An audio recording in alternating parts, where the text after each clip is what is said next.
Here it goes. Boom. Inscriptions. This has also changed massively, and I'll show you why. Now we can craft these different things.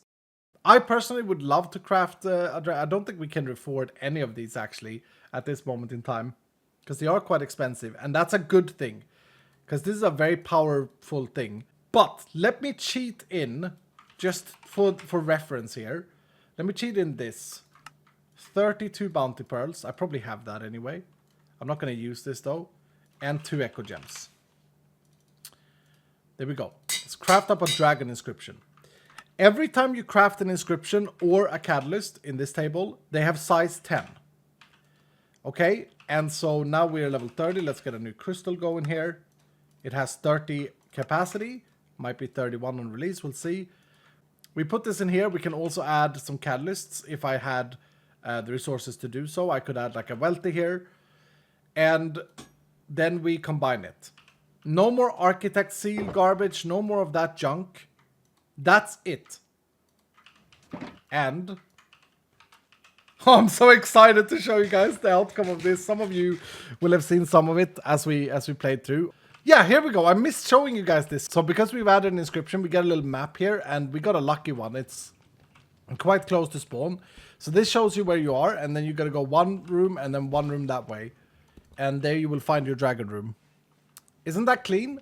The rest of the vault is a normal vault. No more of this architect stuff. No more of this weirdness.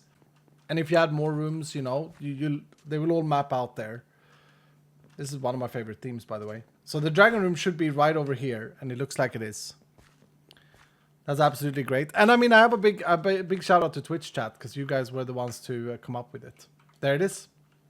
So, what do we think about the crystal workbench? Isn't this cleaning up crystal making so much?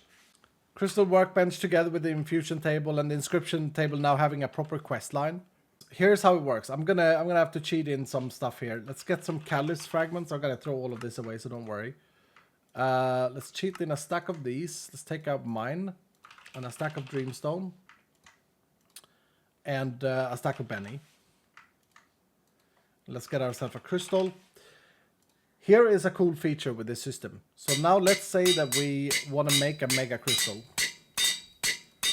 So we make some catalysts, and we have 30 capacity on this crystal. So we can put 3 on because they each weigh 10. And now we have 0 capacity. At this point, we can put more on here. But the crystal will get cursed every single time. So what is a curse?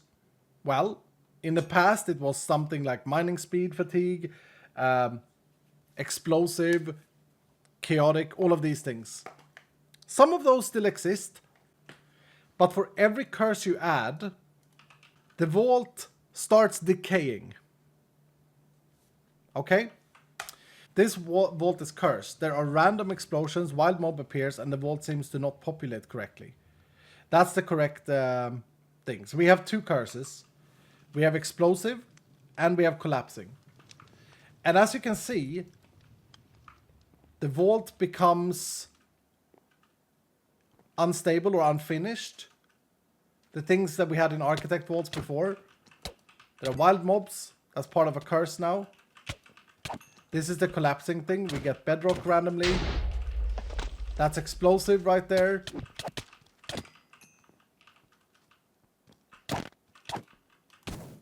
And I'm not really looking to stay in here.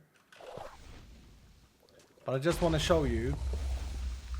Like, while the modifiers has worked, the vault is starting to, like, decay. Blocks are being replaced with vault bedrock and stuff like this. Okay, I gotta get out. This is dangerous. Are moats still around? No. So you won't be able to deal with curses like you could before. So now the idea is, if you want to make the vault more Omega, you can, but every time you do, the vault is going to become slightly less populated.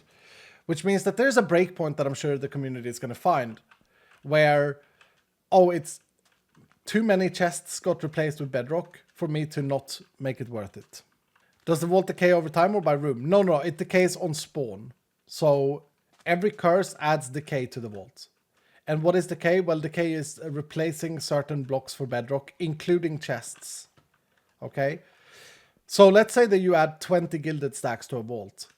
That may not be worth it because some of those extra gilded chests are going to have decayed when you enter the vault.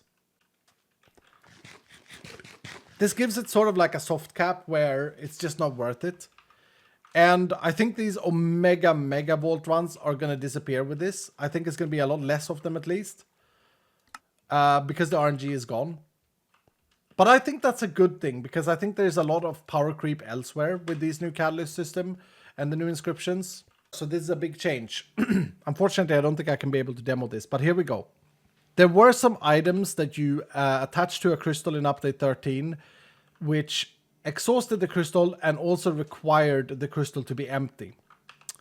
Those were the Chaos Augment or Chaos Seal, Chaotic Seal, whatever it was called, the Plunderer Pearl, the Warden Pearl, and the Cake Seal, as well as the Herald Seal and the Seal of the Ordinator.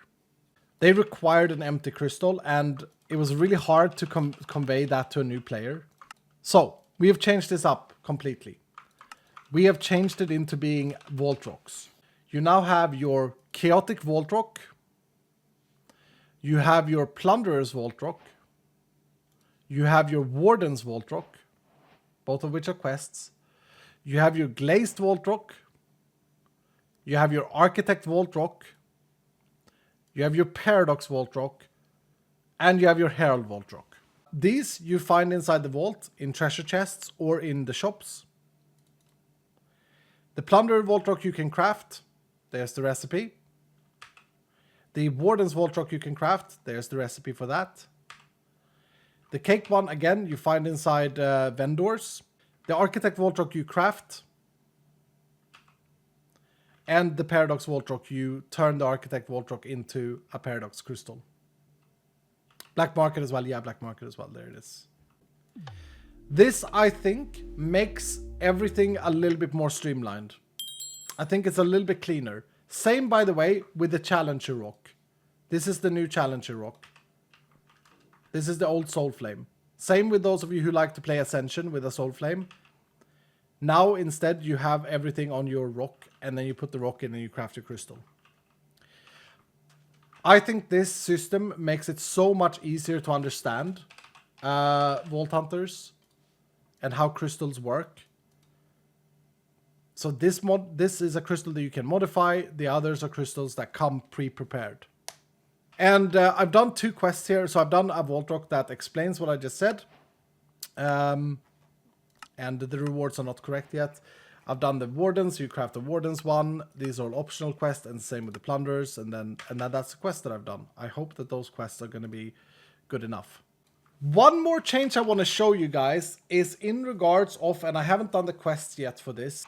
It's in regards of the Paradox Vaults. Previously, we had an item called a Paradoxical Gem. This was super expensive. It still exists in the game. We need to remove it, but it's super expensive. And what it does is you take a crystal and you combine it with a Paradoxical Gem, and that clears the crystal. Now, in update 14, you're going to do this in a completely different way. So now on your crystal, you have your rooms and you have your modifiers. And to reset it, the way you reset it nowadays is you need to grab Void Liquid inside the vault, inside a Void Vault. You put the Void Liquid down on the floor. And then, check this out.